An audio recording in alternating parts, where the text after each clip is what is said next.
अस्सलामुअलैकुम दोस्तों, मैं थुई हूँ। आए मेरी कहानी सुने। एक दिन जंगल में एक रंगीन तोता खुश होकर चहचहा रहा था।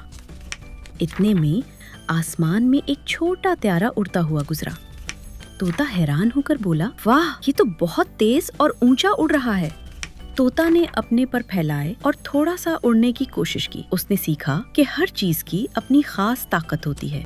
मुझे उम्मीद है कि आपको मेरी कहानी पसंद आई होगी। अलविदा दोस्तों, अगली बार मिलते हैं। अस्सलामुअलैकुम दोस्तों, मैं जोए हूँ। आइए मेरी कहानी सुने। ज़रीफ एक छोटे गांव में रहता था। वो हमेशा अपनी नरमी से सबके दिल जीत लेता था।